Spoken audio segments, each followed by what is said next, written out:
Hello everyone, and welcome to Mystic Macabre 01. Here we bring you real, chilling, and mysterious ghost stories that will send shivers down your spine. If you're a fan of the paranormal, now's the time to turn off the lights, put on your headphones, and prepare to step into the unknown. Tonight's story on 3 true creepy school lockdown horror stories.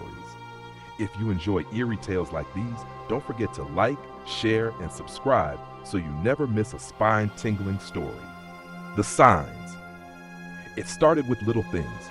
Jenna's laptop crashed every time she tried to write about Blake. The school website malfunctioned whenever she attempted to upload the article. The classroom where the shooting had occurred, the very one Blake had been trying to break into, was always freezing, no matter how hot it was outside. Then came the messages. At first, she dismissed them as pranks. Random notes scrawled on her locker in red ink. He's still here. Let him in. The bathroom mirrors fogged up even when no one had used the sink, revealing jagged letters scratched into the glass. It wasn't supposed to end. One night, while staying late to edit an article, Jenna heard it again. A whisper. Only this time, it wasn't just her name. It was a plea. Help me. Chapter 3, The Investigation. Determined to uncover the truth, Jenna buried herself in school records, old newspaper articles, and police reports. That's when she found it. A photograph from the night of the shooting. Blake's lifeless body slumped against the door, blood pooling around him. But the door, it hadn't been locked. It was never locked. Blake had never been trying to break in. He had been trying to escape. A chill ran down Jenna's spine. The reports had been wrong. Blake hadn't been shut out of the room. He had been trapped inside. Chapter 4, The Possession. That night, the dreams began. Jenna found herself wandering the school's endless hallways, the lights flickering, a low hum vibrating through the air. A distorted voice whispered her name.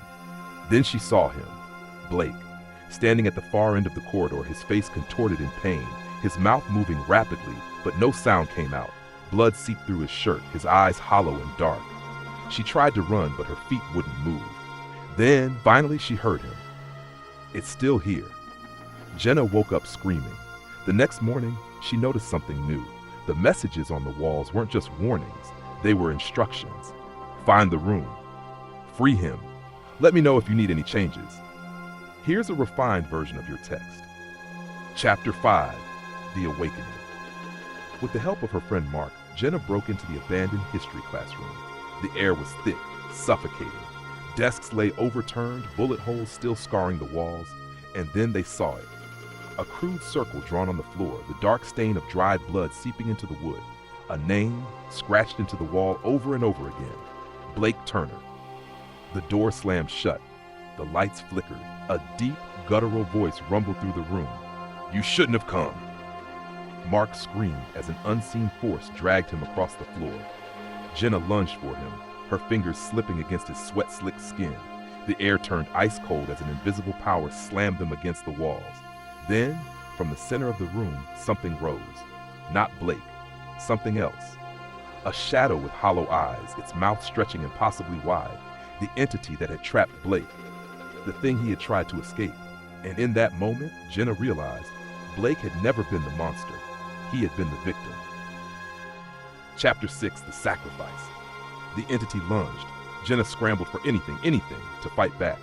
Her hand closed around a shard of broken glass. She slashed wildly at the blood-stained circle, breaking its seal. A scream, high, inhuman, shook the walls. The entity reeled back, its form twisting as shadows whipped violently around them. And then Blake appeared. For the first time, his face was calm. He smiled. With a final whisper, he said, "Thank you." The entity let out one last ear-splitting shriek before vanishing into the darkness. The air warmed, the crushing weight lifted. The door creaked open on its own. It was over, or so they thought. Epilogue, the final warning. Jenna and Mark never spoke of that night. The history classroom was sealed off, boarded up without explanation. School officials dismissed it as a structural issue, but Jenna knew the truth. Blake was gone, free, but something else, something darker, still lingered, and it was waiting for the next whisper. Let me know if you need any tweaks. Here's a refined version of your text. The Haunting of Westfield High. It started like any other morning at Westfield High. Students shuffled through the hallways, exchanging jokes, finishing last-minute homework, and dreading their upcoming exams. But beneath the surface of this ordinary day, Jason Holloway had already set his plan into motion. Jason had always been a misfit. Highly intelligent but deeply troubled, he had spent years in an intervention school after repeated violent incidents. When he returned, he was different, colder, more calculating. He spoke often of the dangerous people he had met, the knowledge he had gained. One afternoon, during a casual conversation in chemistry class, he offhandedly mentioned knowing how to make a bomb. His classmates laughed it off, assuming it was just another one of Jason's unsettling remarks. That was their mistake. The call. The school day had barely begun when the call came in. A chilling robotic voice echoed through the main office. "There is a bomb in the school. Evacuate now." Then, silence. Within minutes, the fire alarms blared. An urgent voice over the intercom ordered everyone to evacuate. Confused students poured out of the building, teachers struggling to maintain order. Jason stood among them, watching the chaos unfold with eerie detachment. Adrenaline surged through his veins, not from fear, but from something else, something darker. He had done this, and no one even suspected him. Chapter 2, The Discovery. As students gathered outside, uneasy murmurs spread through the crowd. Then, a scream. Under the bleachers, barely visible beneath layers of duct tape, sat a small black package. A red light blinked ominously from its center. Panic erupted. Teachers shouted for everyone to move back. Students ran blindly, shoving each other in their desperation to escape. A girl tripped and was trampled, her cries lost in the chaos. Someone else collapsed, gasping for air. Minutes later, the bomb squad arrived. Officers in heavy protective gear approached the package with practiced caution. The entire school held its breath as they worked. Then, finally, the lead officer turned and announced, "It's a fake." Relief rippled through the crowd, but as the panic faded, a new question took its place. Who would do something like this? And why? Let me know if you'd like any adjustments. Here's a refined version of your story. The Haunting of Westfield High, Chapter 3, The Revelation. The investigation didn't take long. Security footage showed a hooded figure placing the package beneath the bleachers the night before. When the police confronted Jason, he didn't even try to deny it. He smiled. It was just a joke, his voice calm, almost amused. "I never intended to hurt anyone." But that wasn't the chilling part. When authorities searched Jason's home, they found notebooks filled with detailed bomb-making instructions. Explosive materials, half assembled unfinished, were stashed in his closet. Jason had known exactly how to make a real bomb. He just chose not to. And that was what terrified everyone the most. Chapter 4, The Awakening. Westfield High tried to move on, but something had changed. The sense of safety was shattered. Hallways felt quieter, laughter subdued, students constantly glancing over their shoulders, expecting another threat to emerge. Then, the nightmares began. Students who had been there that day reported the same dream, a shadowy figure standing beneath the bleachers, whispering their names. Some woke with unexplained bruises. Others found messages scratched into their desks. "It's not over." Then the accident started. A girl who had laughed at Jason's bomb-making joke months before was found unconscious in the school bathroom, wrists slashed. A boy who had shoved Jason in the hallways went missing, his body discovered weeks later in the woods, his mouth sewn shut. The school refused to connect the events, calling them tragic coincidences. But those who had known Jason knew the truth. He was still here, watching. Wait, Chapter 5, The Final Warning. Jenna, the school journalist, was the first to suspect something more than coincidence. She dug through old records, newspaper clippings, even Jason's psychiatric evaluations. One thing stood out. Jason had always believed in revenge. One night, determined to find answers, Jenna stayed late at school, flipping through Jason's old notebooks. The room was silent, save for the scratching of her pen. Then, the door creaked open. She turned, expecting a teacher. Instead, she saw him, Jason, standing in the doorway, his face twisted into a knowing grin. His body flickered like a dying light bulb. When he opened his mouth, the sound that came out wasn't his voice. It was the robotic voice from the bomb threat. "There is a bomb in the school. Evacuate now." Jenna screamed as the lights exploded, plunging the room into darkness. When she woke, she was outside, surrounded by confused teachers and students. Another evacuation had been called. Another bomb threat, but this time, Jason wasn't the one who made the call. He was dead. And the real horror? No one knew who or what had. Let me know if you'd like any changes. Here's a refined version of your story. The tornado. Growing up in Tornado Alley, we were used to the drills. The shrill alarm, the hurried shuffle to the main building, the nervous laughter between students who had done this 100 times before. It was routine until the day it wasn't. That morning had been unremarkable. The air was thick with humidity, the sky a pale, sickly gray. By noon, weather reports were already warning of severe storms. We were in fifth period when the sirens started. This wasn't a drill. Chapter 1, the evacuation. The intercom crackled to life, our principal's voice strained but steady. All students and staff, please proceed to the main building immediately.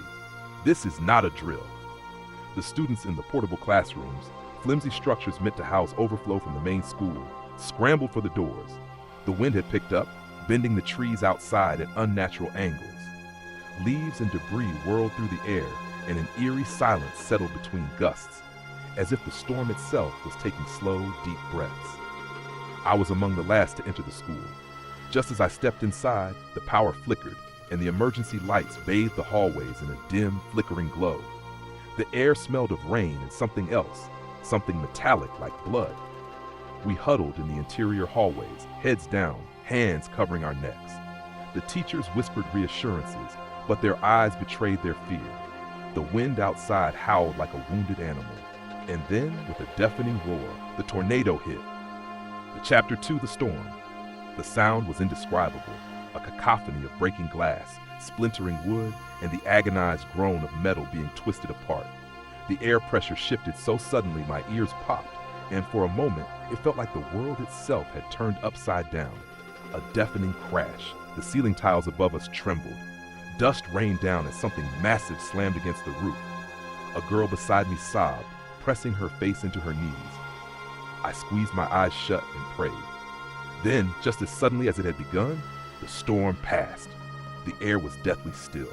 Outside, the sirens wailed their mournful song over the ruined landscape. Chapter 3, the vanishing. When we emerged, the school was still standing.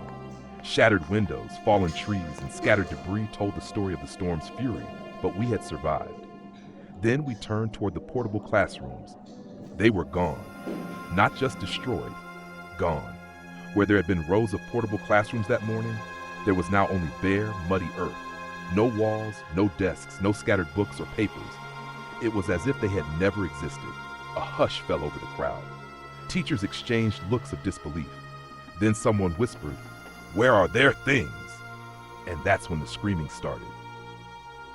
Chapter 4, the missing.